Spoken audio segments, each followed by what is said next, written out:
میرے نبی کا فرمان ہے شراب پینے والا بت پوجنے والے کی طرح ہوتا ہے.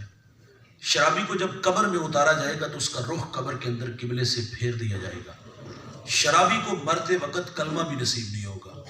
حضرت علی فرماتے ہیں شراب کا ایک قطرہ دریا میں ڈال دیا جائے, دریا خشک ہو جائے, گھاس اگے اور وہ گھاس میرا گھوڑا کھائے, آپ فرماتے ہیں میں اس پر سواری کرنا بھی پسند نہیں کروں گا. اور آج کا جوان فخر سے نہیں کہتا دوست کی دعوت پہ گیا, اس نے ڈرموں میں شراب ڈالی تھی اور میں نے مٹکے بھر بھر کے پی. ایک بزرگ فرماتے ہیں گناہ کی سزا یہ ہے کہ بندہ گناہ کر کے پھر گناہ کرتا ہے. اور بھائی فطرت میں گناہ ہے, بھول جانا ہے, لیکن مرنے گناہ ہو جائے تو اللہ سے معذرت کرنی چاہیے. آج صابی نے کھلے راوی نے معذرت کریں گے تو اللہ معاف کر دے گا. اور اگر بے مہار رہے اور اس پر اترائے تو میرے بھائی یہ اللہ کو رویے پسند نہیں ہے. تو سدھی سکتی فرماتے شراب کے نشے میں دودھ تھا, میں نے اس کا چہرہ دھویا اور کان میں اتنا کہہ کے گزر گیا, وہ بندہ خدا ناپاک منہ سے اس پاک ذات کا نام لے رہے ہو. یہ بجلی تھی بھائی جو دل پہ گری. آپ فرماتے میں گزر گیا, اگلے دن تہجد کے وقت مسجد میں گیا تو میری آنکھیں کیا دیکھتی ہیں, جو کل شراب کے نشے میں گندی نالی میں پڑا تھا آج مجھ سے پہلے مصلی میں کھڑا ہے. آپ فرماتے میں حیران ہوا اور اللہ سے عرض کیا مالک یہ تو بہت بڑا شرابی تھا. حاطف سے آواز آتی سری سکتی تو نے ہماری خاطر اس کا منہ دھویا, ہم نے تیری خاطر اس کا دل دھو دیا. آج صابی نے کھلے راوی نے. اور بھائی آج معذرت کریں گے تو وہ معاف کر دے گا, اور اگر آج آنکھیں بند کر لی بے مہار زندگی گزاری تو پھر پچھتاوے کے علاوہ کچھ نہیں ملے گا. اس دن تو کافر بھی کہے گا دوست یا لیتنی کنت ترابا, ہائے کہ میں مٹی بن جاؤں. لیکن اس نے یحییٰ علیہ السلام کے ہاتھوں مینڈے کی شکل کے اندر موت کو بھی موت آ جانی ہے. اس دن تو زندگی ہی زندگی ہوگی. وقت پہ کافی ہے ایک بھی قطرہ آب ہوش ہنگام کا, جل گیا جب کھیت برسا می تو پھر کس کام کا. پھر پچھتاوے سے کچھ بھی حاصل نہیں ہوگا. بات اس گناہگار کی عرض کر رہا ہوں جس کا تعلق بنی اسرائیل سے ہے. وہ گناہوں میں لتھڑی زندگی گزار رہا تھا, دل کے آئینے پہ چوٹ لگی, گزرتے کسی نے کوئی کہانی سنائی, کوئی نغمہ چھیڑا, دل چوٹ کھا بیٹھا, اس نے گناہ چھوڑ دیے, گناہوں سے نفرت ہوئی, بری مجالس چھوڑ دی. اب دل میں شوق پیدا ہوا کہ میں چند دن کسی نیک بندے کے قدموں میں گزارا ہوں. اس کی بستی کے بالکل پڑوس میں ایک پہاڑ تھا اور پہاڑ کے دامن میں ایک اللہ والا رہتا تھا جس کی زندگی کے ورد وظیفے اس کی یادیں تھی, اس کے تذکرے تھے, اطراف میں اس کا حوالہ اچھا تھا. اس کا جی چاہا کہ میں چند دن اس کے قدموں میں گزارا ہوں. چنگیاں دے لڑ لگیاں میری چولی پھول پہ, مندیاں دے لڑ لگیاں میرے اگلے بھی ڈول گئے. چنگے بندے دی صحبت یارو جویں دکان اتارا, سودا پاویں مول نہ لئیے ہلے آن ہزاراں. اور برے بندے دی صحبت یارو جویں دکان لوہاراں, کپڑے پاویں کنج کنج رکھیے چین کا پہن ہزاراں. اور رومی کہتے ہیں صحبت سالے ترا سالے کنات, صحبت تالے ترا تالے کنات. اچھی صحبت اچھا اور بری صحبت انسان کو برا بنا دیتی ہے. یہ شوق اسے کھینچ کے اس اللہ والے کے قدموں میں لے گیا. ماضی کے اوراق پلٹے, من کی ساری باتیں کہہ ڈالی, دن کے اجالوں میں رات کے سناٹوں میں بھٹکا بھی ہوں, الجھا بھی ہوں. تیرا نام سنا, تیری شہرت سنی, گناہ چھوڑ کر کے آ رہا ہوں. میں چند دن تیری رفاقت میں گزارنا چاہتا ہوں. تھا وہ نیکوکار, تھا وہ شب زندہ دار, لیکن میرے بھائی اس سے بھول ہو گئی. اس نے اپنا عمل اور آنے والے کا ماضی دیکھا, دھکا دے دیا. کہتا ہے پلٹ جا, کہیں تیری بدعمالیوں کی نحوست میرے اوپر نہ پڑ جائے. وہ پلٹ رہا تھا, سینے میں دل کانپنے لگا, آنکھیں برسنے لگی, قدم دھڑکنے لگے, من کی دنیا میں ڈوب گیا. اور جی ہی جی میں کہتا ہے اللہ تیرے بندے نے جھٹلایا, تیرے بندے نے دھکے دیے, لیکن میں تیری رحمت سے مایوس نہیں پلٹ رہا. وہ پلٹ رہا تھا, خدا قہر و جلال میں آ گیا. وقت کے پیغمبر کی طرف وحی کی کہ جاؤ اس نیکوکار کے پاس, اس کو میرا پیغام دو کہ تیرے اس رویے کی وجہ سے میں نے تیری ساری زندگی کی کمائی غارت کر دی ہے. پڑھنے اتے مان کری نہ تے نہ آکھی میں پڑھیا, او جبار کہار صداوے مدھا روڑ دوے دودھ کڑیا. فرمایا میرے پیغمبر اسے بھی ڈھونڈو جو شکستہ دل لے کے جا رہا ہے, اس کو میرا پیغام دو کہ تیرے حسن اعتقاد کی وجہ سے تیرے مالک نے تجھ سے درگزر فرمایا ہے. بھائی ایک بندہ نماز پڑھتا ہے, بہت بڑا عمل. بھائی وہ بے نمازی کو نماز کی دعوت دے. اگر نمازی نماز پڑھ کے لوگوں کو بے نمازی کے تانے دے. ایک شخص کی طبیعت میں سخاوت ہے, وہ دکھیوں کے کام آتا ہے, بیواؤں کے کام آتا ہے, تو وہ لوگوں کو ترغیب دلائے کہ یار ہمارے معاشرے میں بڑے دکھ پھیلے ہوئے ہیں, تو آؤ ہمارے ساتھ قدم سے قدم ملا کے ان راہوں سے کچھ دکھ کم کرے، سخی سخاوت کر کے لوگوں کو کنجوس کہے۔ بھائی جان لاکھوں کروڑوں کی سخاوت بھی ہوئی تو اللہ منہ پہ مارے گا۔ بندہ نماز پڑھ کے دوسروں کو بے نمازی کے تانے دے تو اللہ یہ سجدے بھی بندے کے منہ پہ مارے گا۔ تقویٰ کیا ہے کہ عمل کرو اور اللہ سے ڈرو۔ ہم نے اسلاف کو پڑھا، ان کی زندگیوں کا مطالعہ کیا، قد کتنے بڑے بڑے تھے، لیکن یار ذرا ان کا تقویٰ دیکھیے گا۔ میں مختصر سا تعارف ایک شخصیت کا آپ کے سامنے رکھوں گا، میں نے اس کو ایک بار نہیں 1000 بار بیان کیا، جب بھی نام لیتا ہوں تو لہجہ میٹھا ہوتا ہے۔ مختصر سا تعارف یہ ہے میرے بھائی، وہ اس امت کا پہلا صوفی بھی ہے، صحابی بھی ہے، وہ راست رو بھی ہے، وہ راست گو بھی ہے، وہ معاملات دنیا کو سلجھانے کا ڈب اور سلیقہ بھی جانتا ہے۔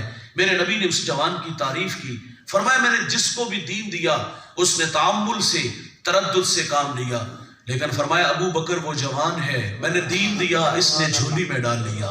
وہ اتنا عظیم المرتبہ شخص ہے، حضور غزوہ تبوک کے موقع پر فنڈ کا اعلان کرتے ہیں، ہر ایک نے اپنی اپنی استطاعت کے مطابق دیا، لیکن جب ابو بکر کی باری آئی ٹاٹ کا خرقہ پہنا، کانٹوں کے تکمے لگائے، حضور کی خدمت میں حاضر ہوئے، یہ ادا اللہ کو پسند آئی۔ اللہ نے جبریل علیہ السلام کو حکم دیا، فرمایا میرے محبوب کی چوکھٹ پہ حاضر ہو جاؤ، لیکن فرمایا جانا اس طرح ہے جس طرح ابو بکر گئے ہیں، ٹاٹ کا خرقہ پہنو، کانٹوں کے تکمے لگاؤ۔ جبریل حاضر خدمت ہے، میرے نبی فرماتے جبریل آج کس ادا میں آگے؟ عرض کی آج کی ادا جو ابو بکر نے اپنائی ہے وہ اللہ کو بڑی پسند آئی ہے۔ اور اقبال بھی خراج عقیدت پیش کرتا ہے، وہ کہہ رہا ذرائے عشق نبی از حق طلب، سوز صدیق و علی از حق طلب، روح را جز عشق او آرام نیست، عشق کو روزیست پورا شام نیست، ہر کے عشق مصطفیٰ سامان اوست، بحر و بردر گوشہ دامان اوست۔ اقبال کہہ رہے ہیں جوانوں اللہ سے اگر کچھ مانگنا ہے تو نبی کے عشق کا ایک ذرہ مانگو، اور اگر سوز مانگنا ہے تو مولا علی والا، ابو بکر والا مانگو، مولا علی والا مانگو۔ کبھی اقبال کہتے مالک تڑپنے پھڑکنے کی توفیق دے، دل مرتضیٰ سوز صدیق دے۔ کتنا بڑا نام ہے یار، ذرا تقویٰ دیکھیے گا۔ آپ فرماتے کاش کہ میں ایک پرندہ ہوتا، ایک شجر سے اڑتا، دوسرے کی ٹہنی پہ بیٹھ جاتا، تاکہ میں قیامت کے حساب سے بچ جاتا۔ کبھی کہتے کاش کہ میں ایک سوکھی ہوئی لکڑی ہوتا، لوگ اس کو جلا دیتے، میں خاک کا ڈھیر بن جاتا۔ اس کا نام تقویٰ ہے بھائی۔ ہمارے تو پلے ہی کچھ نہیں، چغلی غیبت حسد کینہ کی آگ لگی ہے۔ قد کتنے بڑے بڑے ہیں اور اللہ سے کس قدر ڈرنے والے ہیں۔ 39 لوگ ایمان لائے، 40واں جوان ایمان لاتا تو ناروں کی گونج میں استقبال ہوا۔ وہ جن گلیوں سے گزرتا ہے شیطان رستہ بدل لیتا ہے۔ میرے نبی فرماتے میرے بعد اگر کوئی نبی ہوتا تو یہ جوان ہوتا، 23 لاکھ مربع میل کا حاکم ہے، اشرا مبشرہ میں سے ہے۔ عید کا دن ہے اور آنکھیں چھم چھم برس رہی ہیں۔ کسی نے کہا حضرت آج تو عید کا دن ہے اور آپ رو رہے ہو؟ آپ فرماتے عید اس کی جس کے روزے قبول ہوئے، جس کے قبول نہیں نہ ہوئے اس کے تو منہ پہ مارے جائیں گے۔ کبھی بچوں کو جمع کر کے کہتے بچوں میرے لیے دعا کیا کرو، اللہ مجھے معاف کر دے۔ حضرت عمر کا سر بیٹے کی گود میں تھا اور آپ فرماتے بیٹا میرا سر زمین پہ رکھو۔ عرض کیا ابا جان خیریت؟ تو آپ فرماتے میں اپنا چہرہ مٹی میں ملنا چاہتا ہوں تاکہ میرے خدا کو میرے حال پہ رحم آ جائے۔ حذیفہ بن یمان یہ حضور کے رازدان ہیں، حضور جو کان میں بات کہتے حذیفہ کے کان میں کہتے۔ میرے نبی نے مدینہ کے منافقین کے نام بتائے ہوئے تھے۔ صحابہ کہتے ہیں جس جنازے میں حذیفہ ہوتے ہم جان جاتے یہ کوئی مومن ہے، اور جس جنازے میں حضرت حذیفہ نہ ہوتے ہم جان جاتے یہ کوئی منافق ہے۔ حضرت عمر کا دور ہے اور آپ حذیفہ بن یمان کو فرماتے حذیفہ میں تمہیں خدا کا واسطہ دے کے کہتا ہوں، حضور نے جو تمہیں منافقوں کے نام بتائے ہیں ان ناموں میں کہیں عمر کا نام تو نہیں آتا؟ ہم کہاں کھڑے ہیں دوست، اتنے بڑے بڑے نام اور کس قدر اللہ سے ڈر رہے ہیں۔ یار ایک شخص آئینے کے سامنے کھڑا ہے، داڑھی میں سفید بال نظر آئے، رونے لگے۔ اور یہ جو آئینے کے سامنے کھڑے ہیں آپ جانتے ہیں یہ کون ہے؟ یہ وہ شخصیت ہے جس کو میرے نبی نے دنیا میں 11 مرتبہ جنت کی بشارت دی ہے۔ میرے نبی فرماتے ہیں کہ میری 40 بیٹیاں بھی ہوتی تو میں ایک ایک کر کے عثمان کے نکاح میں دے دیتا۔ داڑھی میں سفید بال دیکھے تو تڑپ گئے۔ کسی نے کہا حضرت کیا ہوا؟ آپ فرماتے موت کی نشانی آ گئی ہے۔ عثمان نے ابھی قبر کی تیاری نہیں کی۔ اس کو تقویٰ کہتے ہیں، عمل کرو اور اللہ سے ڈرو۔ سعدی شیرازی فرماتے ایک شخص اللہ کے گھر میں سنگریزوں پہ سر رکھ کے رو رہا تھا اور کیا کہتے ہیں اللہ مجھے قیامت کو اندھا اٹھانا، اپنے بندوں کے سامنے شرمندہ نہ کرنا۔ یہ درد میں ڈوبی ہوئی آواز کسی گناہگار کی تھی، کسی اوگن ہار کی تھی۔ کوئی میرے جیسا نالائق گناہوں کا بوجھ اٹھا کے ساتھ سمندر پار گیا، گناہ یاد آئے تو رونے لگا۔ گدھا اگر عاجزی کرے تو اس کی عاجزی نہیں ہوتی، عادت ہوتی ہے۔ میرے جیسا جا کے کہے کہ اندھا اٹھانا تو بات سمجھ میں آتی ہے، لوگوں کے سامنے شرمندہ نہ کرنا بات سمجھ میں آتی ہے۔ لیکن وہ بار بار تڑپ کے اپنے مالک سے ایک بات کہنے والا وہ کون تھا؟ جب آگے بڑھ کر دیکھا گیا تو وہ وقت کا شیخ عبد القادر جیلانی تھا۔ والذین یبیتون لربہم سجدا وقیاما، یہ وہ جوان ہے جس کی راتیں کبھی سجدے میں تو کبھی قیام میں گزرتی ہیں۔ یہ وہ جوان ہے جس نے 40 سال عشاء کے وضو سے فجر کی نماز پڑھی ہے۔ یہاں صرف 2 لمحوں کے لیے رکیے گا۔ شیخ عبد القادر جیلانی رضی اللہ تعالیٰ عنہ اللہ کے گھر میں کس حالت میں پائے گے؟ تڑپتے پائے گے۔ عبداللہ ابن مبارک بہت بڑے محدث، بہت بڑے فقیہ، طواف کعبہ کر رہے ہیں، لبیک کہا تو وہیں گر گئے۔ لوگوں نے آب زمزم چھڑکا، ہوش آیا تو سوال کیا حضرت یہ طبیعت میں طوفان کہاں سے آیا کہ ہوش ہی اڑا کے لے گیا؟ تو آپ فرماتے جب میں نے لبیک کہا تو مجھے ڈر لگا کہ کہیں لا لبیک کی آواز نہ آ جائے۔ حج عمرہ کے لیے ہم بھی جاتے ہیں، کیا ہماری حالت شیخ عبد القادر جیلانی جیسی ہوتی ہے؟ عبداللہ ابن مبارک جیسی ہوتی ہے؟ وہ تو بڑے معقول لوگ تھے بھائی، ان کی صحبت میں بیٹھنے والے لوگ واصل باللہ ہوتے تھے، جنازے اٹھتے تھے، لیکن اس کے باوجود بھی اللہ کے گھر میں کس حالت میں پائے گے؟ ہم بھی حج عمرہ کے لیے گئے، ہمیں تو زیادہ ڈرنا چاہیے تھا نا، ہم تو واقعی کندھوں پہ گناہ اٹھا کے لے جاتے ہیں۔ خوف آنا چاہیے تھا کہ کہیں جدہ ایئرپورٹ سے نہ دھتکار دیے جائیں، کہ میری پاک سر زمین پہ ان کے گندے قدم نہ لگے۔ بھائی جان ہم اللہ کے گھر میں گئے تو کیا مطاف آنسو سے بھر گیا؟ ہم اللہ کے گھر میں گئے تو کیا ملتزم سے لپٹ کے ماضی کی تلخیاں یاد آئی اور خدا سے جی بھر کے رو کے معذرت کی؟ ہم نے وہاں لوگوں کو دیکھا، اللہ کے گھر میں داخل ہوئے، بیت اللہ پہ نظر پڑی، جیب سے موبائل نکالا، تصویر بنائی اور اس کو فیس بک پہ ڈال دیا۔ ایک ہاتھ دیوار کعبہ سے اور دوسرے ہاتھ سے تصویر بن رہی ہے۔ وہاں لوگوں کو میں نے دیکھا گزرتے لوگوں کے ترلے کر رہے ہوتے ہیں، بیت اللہ کی طرف منہ کیا، دعا والی ہاتھ بنائے، دعا مانگنے مصنوعی ہاتھ اٹھے ہیں، اور گزر سے لوگوں سے کہا جاتا ہے کہ میری تصویر بناؤ۔ کہاں کھڑے ہو جہاں اللہ کی 120 رحمتیں اتر رہی ہیں، اور وہاں تو طبیعتوں میں نشہ پیدا ہوتا ہے کہ ان راہوں سے محمد عربی گزرے ہیں، اور ہم نے وہاں جھگڑوں والے کام کیے۔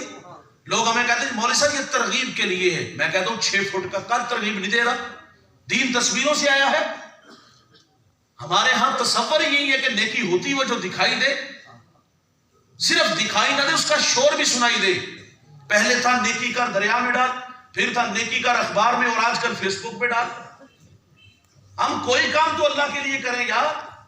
ہم مکہ میں گئے تو وہاں بھی ہم نے لوگوں کو دیکھا، اور مدینہ تو رسول میں گئے تو لوگوں کی وہاں بھی حالت جو ہم نے دیکھی۔ یہاں تو ہماری حالت یہ ہے بھائی، ابھی اس پروگرام کی آخر پہ ہم درود و سلام پڑھیں گے، ہاتھ یہاں باندھے ہوں گے، آنکھیں جھکی ہوئی ہوں گی، آنکھوں میں آنسو بھی ہوں گے، اور یہاں ہماری حالت یہ ہے کہ ہم تخیلات میں خود کو کھینچ کے وہاں لے جاتے ہیں۔ یہاں ہماری یہ حالت ہے، اگر کسی کو حضور کا در نصیب ہو جائے، یار قسمت یاوری کرے، ہم فضاؤں میں اڑتے ہوئے حضور کے قدموں تک پہنچ جائے، وہاں تو روا روا سلام کہے نا۔ یہاں ہماری حالت یہ ہے تو وہاں تو کیفیت اور ہونی چاہیے۔ میرے ٹیچر ہیں سلیم دلاوری، حفیظ طائب کے شاگرد ہیں، بڑا اچھا لکھتے ہیں۔ وہ تخیلات میں غوطہ لگا کے خود کو در حبیب تک لے چلتے ہیں۔ منظر دیکھیے کہ کتنا اعلیٰ ہے۔ وہ کہتے ہیں آساں دے بوئے کھل دے، درداں دے ورکے تھل دے، دکھاں دے چکڑ چل دے، اکاں چو ہنجو ڈل دے، لو لو دا سینہ پاڑ دے، آقا جی دل نو ساڑ دے، گوتے تے گوتا کھا رہے ہیں، وہماں چ ڈبدا جا رہے ہیں، دسیا نہ چننا تارے ہیں، رائیاں تو پچھ پچھ کھا رہے ہیں، جتھے خدا دا نور ہے وہ شہر کنی دور ہے۔ سوچا پکاندہ جامنا، من وچ بٹھاندہ جامنا، نقشے پکاندہ جامنا، کر لے کرینا انج دا ہونا مدینہ انج دا، پلے نے ساڑے یا نبی، بیٹھے دراڑے یا نبی، امتی تو ہاڑے یا نبی، ہجران دے پھنی اور شوق دے، مڑ مڑ کے حقوق دے، آمن مرادہ پاک کے، قسمت لے جامن دھک کے، سونا مدینہ تک کے، بے جامہ جسم تھک کے، ٹھنڈی ہوا جے وگ جائے تے آنکھ ذرا کو لگ جائے، کملی ذرا سرکا کے، مکھڑے تو پردہ چا کے، خواباں چ پھیرا پا کے، آقا اے آکھنا آ کے، راواں دی سختی جھل کے آئے او دوروں چل کے، الفت دے ڈابو تر کے، ہو کے سلیم بھر کے، دل نو آنندے آ گیا، سانو پسندے آ گیا۔ کرم فرماؤ ساڈے تے حبیبی یا رسول اللہ، مدینے آؤں نے دے دی غریبی یا رسول اللہ. اور یہاں کیفیات کا جہان ہے یار, حضور کا در نصیب ہو تو وہاں کیفیت اور ہونی چاہیے. ہمیں مدینہ میں ایک دوست ملے, وہ کہتے ہیں یہاں بڑے پرانے بزرگ رہتے ہیں. ہم نے ان سے سوال کیا کہ ہم درِ حبیب پہ حاضر ہوتے ہیں, باب السلام سے داخل ہوتے ہیں, سلام کرتے ہیں, تو ہمیں کیسے پتا چلے کہ ہمارا سلام بارگاہ خیر الانام میں قبول ہو گیا؟ دل کو چھو لینے والی بات کی. آپ فرماتے ہیں کہ مواجہ شریف کے سامنے گزرتے ہوئے اگر آنکھیں بھیگ جائیں نا تو سمجھ لو کہ حضور کی بارگاہ میں سلام قبول ہو گیا ہے. اور وہاں تو بھیگی ہوئی آنکھوں سے سلام کرنا تھا. لیکن انتہائی معذرت سے کہوں گا, ہم نے مدینہ میں لوگوں کو دیکھا باب السلام سے داخل ہوئے, ایک ہاتھ میں 5 ریال کا جوتا اور دوسرے ہاتھ میں موبائل. پہلی بات تو یہ ہے اس جوتے کی اوقات کیا ہے یار, جس کو آپ یہاں اٹھا کے لے جا رہے ہو, حضور کو سلام کرنے جا رہے ہو, اور دوسرے ہاتھ میں موبائل اور لائیو کال چل رہی ہے, اور اونچی اونچی آواز میں ہم کہہ رہے تھے حضور کو سلام کر لو, حضور کو سلام کر لو. اور میرے بھائی آج بھی حکم یہ ہے کہ لے سانس بھی آہستہ کے دربار نبی ہے. وہاں سانسوں کا شور بے ادبی کہلاتا ہے. امام مالک 40 سال روزے رسول پہ رہے, اور 40 سال میں ایک مرتبہ بھی ایسا نہیں ہوتا کتاب کا ورق پلٹا اور اس کی آواز بھی پیدا ہوئی ہو. آپ جب مدینے کی گلی بازار سے گزرتے نا, دیوار کے ساتھ لگ کے گزرتے, کندھے زخمی ہو جاتے. کسی نے امام مالک سے کہا حضرت حضور کے شہر مدینہ کی گلی بازار اتنے تنگ سوڑے تو نہیں کہ آپ دیوار کے ساتھ لگ کے گزرتے ہو؟ تو آپ فرماتے ہو دیوانوں یہ گلیاں بازار وہی ہیں جہاں سے میرے محبوب گزرے ہیں. احتیاط اس لیے ہے کہ کہیں بے خبری میں میرا پاؤں وہاں نہ آ جائے جہاں میرے رسول کے قدم لگے ہیں. آپ قضائے حاجت کے لیے جاتے, آہستہ قدم اٹھاتے, پلٹتے تو دوڑ کے آتے. کسی نے کہا حضرت اس کی وجہ, فرماتے آہستہ قدم اس لیے اٹھاتا ہوں کہ اگر مجھے موت آنی تو مدینے کی حدود میں آئے. دوڑتا اس لیے ہوں کہ کہیں مدینے کی حدود سے باہر موت نہ آ جائے. اور وہ مدینے کی گلیوں میں گزرتے ہیں, دیوار کے ساتھ لگ کے گزرتے ہیں, دیوار کے ساتھ لگ کے گزرتے ہیں, کندھے زخمی ہوتے ہیں. کیوں؟ ڈرتے ہیں کہ کہیں بے ادبی نہ ہو جائے. سیدنا صدیق اکبر نے وہاں دیوار کھڑی کی جہاں میرے رسول کی پیشانی لگتی ہے, وہاں دیوار کھڑی کی, مسلح کھینچ کے پیچھے لے آئے, جہاں حضور کے قدم لگتے ہیں وہاں ابو بکر کی پیشانی لگتی ہے. اعلیٰ حضرت نے لکھا مدینے میں جاؤ تو آنکھیں بھی پوری نہ کھولو. اور ہم نے وہاں کام کیا کیا؟ ایک ہاتھ میں جوتا اور دوسرے ہاتھ میں موبائل, اور اونچی اونچی آواز میں بول رہے ہیں. ہم نے اسلاف کو جھکی ہوئی آنکھوں میں دیکھا, ہم نے اسلاف کو وہاں ادب کے سانچے میں ڈھل کے سلام کرتے دیکھا. مکہ مکرمہ میں تڑپتی کہانیاں اسلاف کی. اور ہم نے وہاں کیا کیا؟ ہم مکہ میں بھی گئے تو سیلفیاں لیتے رہے, ہم مدینہ میں بھی آئے تو ایک ہاتھ میں جوتا اور دوسرے ہاتھ میں موبائل لے کے گھومتے پھرتے رہے. اور بھائی تقویٰ کیا ہے؟ تقویٰ یہ ہے عمل کرو اور اللہ سے ڈرو. شیخ عبد القادر جیلانی عرض کرتے مالک کندھا اٹھانا, اللہ اپنے بندوں کے سامنے رسوا نہ ہونے دینا. تو تقویٰ یہ ہے میرے بھائی, عمل کرو اور اللہ سے ڈرو. آگے ارشاد فرمائے ہر جان دیکھے کہ اس نے آنے والے کل کے لیے آگے کیا بھیجا. یہ خطاب مجھے بھی ہے, آپ کو بھی ہے. میری زندگی کے تقریباً 37 سال یا 38 سال بیت گئے. آپ میں سے کسی کے 25, کسی کے 50, کسی کے 20 گزر گئے. ضمیر کی عدالت لگائیے گا آپ بھی اور میں بھی لگا لیتا ہوں. مانانم کے ماندانم اچھی طرح جانتا ہوں اپنے آپ کو, یہاں کیا ہوں اور نجی زندگی کیسی ہے. آپ اپنے آپ کو اچھی طرح جانتے ہو کہاں کھڑے ہو. ہم سے تقاضا ہے کہ آنے والے کل کے لیے آگے کیا بھیجا ہے. یہ دنیا نا بھائی مستقبل روشن نہیں تو محنت تو ہے نا. 8 گھنٹے نہیں 18 گھنٹے.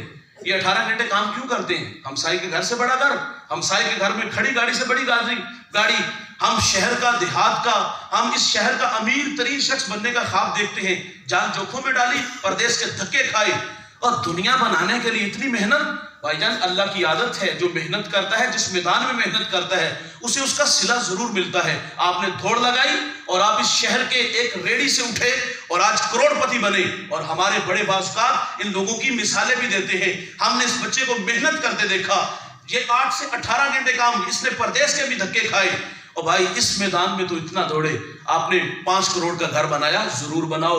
آپ نے 50 لاکھ کی گاڑی لی, ضرور لو. آپ آج جو آپ کے پاس دوڑتی گاڑیاں, فلک بوس عمارتیں, بنگلے, پلازے ہیں, ہم یہ نہیں کہتے نہ بناؤ, بناؤ بھائی. لیکن بھائی صرف دنیا ہی دنیا, اولاد کو بھی درد دنیا ہی دنیا کا.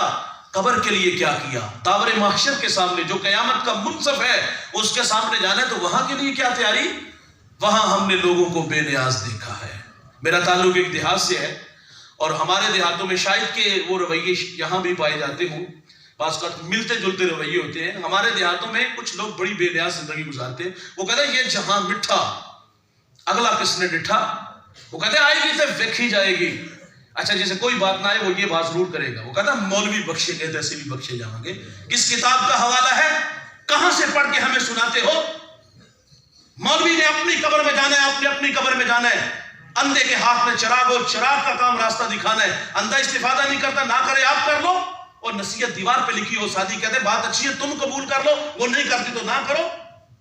ہم نے کہا مولوی بخشے گے تو ہم بھی بخشے جائیں گے. فرض کرو اگر مولوی نہیں بخشے جاتے تو پھر جہنم قبول ہے؟ کبھی ہم نے کہا, یہ بھی کہا, یہ بھی بولیاں آپ نے سنی ہوگی اور بڑے بڑے دلیر لوگ آپ نے دیکھے ہوں گے. ہم کہتا ہوں مولوی صاحب ایک ڈبکی لگے گی اور جان چھوٹ جائے گی. یہ راوی ہے, یہ چناب ہے, یہ آگ کا دریا ہے بھائی, یہاں ڈبکی لگے گی جان چھوٹے گی. مسجد نبوی ہے, دھماکے کی آواز آئی. فرمایا صحابہ جانتے ہو یہ آواز کیسی؟ عرض کیا کہ ارشاد فرمائے, فرمایا 70 سال پہلے جہنم میں ایک پتھر پھینکا گیا, آج گہرائی میں پہنچا ہے. 70 سال جاتے اور 70 سال آتے لگیں گے. 140 سال کی ایک ڈبکی ہے. یہ دلیر آدمی کہتا ہے ڈبکی لگے گی جان چھوٹ جائے گی. دنیا کی آگ بے وفا ہے, اس کی بے وفائی کی کہانی تو یہی ہے, یہ آتی ہے اور 10 منٹ میں خاک کا ڈھیر بناتی ہے. لیکن جہنم کی آگ ایسے نہیں کرے گی, تارکول کی طرح ہوگی, لوک کی طرح ہوگی, جو جسموں کے ساتھ ہی چسپاں ہو جائے گی. یہ جلا کے خاک کرے گی, وہ جان نہیں چھوڑے گی. او بھائی جہنمی کو جہنم کی آگ سے نکال کر دنیا کی آگ میں ڈال دیا جائے, چین کی نیند سو جائے. جلتے چراغ پہ ایک جوان ہاتھ آگے بڑھاتا ہے, حسن سج کے سامنے کھڑا ہے, خود دعوت گناہ دے رہا ہے, اور اس نے ہاتھ آگے بڑھایا, کھینچ لیا. اس نے مخاطب ہو کے کہا او خاتون اس آگ کو نہیں سہ سکتا, اس آگ کا مقابلہ کیسے کروں گا, خود بھی بچ اور مجھے بھی بچا. چٹی چادر پھومنا والی داغ نہ لامی جنیا, حشر دے آڑے پھیر نہ کی حال ربا کی بنیا. او بھائی ہاتھ آگے اس نوجوان نے چراغ کے آگے کیا, جلا تو پھر اس کو مخاطب ہو کے کہا. ایک بڑی اپنے بچوں کی شکایت اللہ والے کے پاس لے کے آ گئی. نالائق صبح نماز کے لیے نہیں اٹھتے, آپ کوئی تعویذ کر دو, کوئی دم کر دو. آپ نے ایک سوال کیا, بہن میرا سوال ہے, اچانک اس کمرے میں آگ لگ جائے جس کمرے میں تیرے بچے ہوتے ہیں, کیا کرو گی؟ کہا ممتا تڑپے گی, چیخوں گی اور کھینچ کے باہر لے آؤں گی. تو آپ فرماتے ہیں کہ جہنم کی آگ اس سے بھی زیادہ سخت ہے.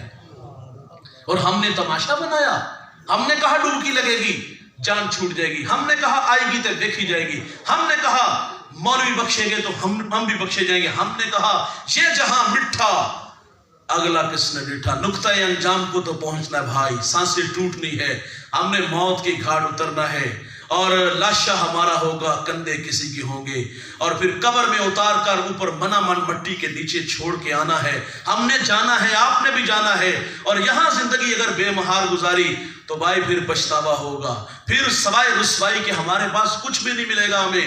اور بھائی وہاں عمل جائیں گے, وہاں اعمال کے لشکر لے کے جاؤ گے تو نجات ہوگی, اور اگر ان کندھوں پہ گناہوں کا بوجھ اٹھا کے جاؤ گے تو جنت کا باغ نہیں وہ قبر بنے گی بھائی, جہنم کا گڑھا بنے گی. القبر بیت الدیان, وہ کیڑوں کا گھر ہے. میرے نبی فرماتے اگر کوہ ابو قبیس کی چھاتی کو ڈنگ مارے, اتنا زہریلا ہے کہ وہ اپنے وجود کو برقرار نہیں رکھ پائے گا. مسلط کس پہ ہوگا؟ جس کا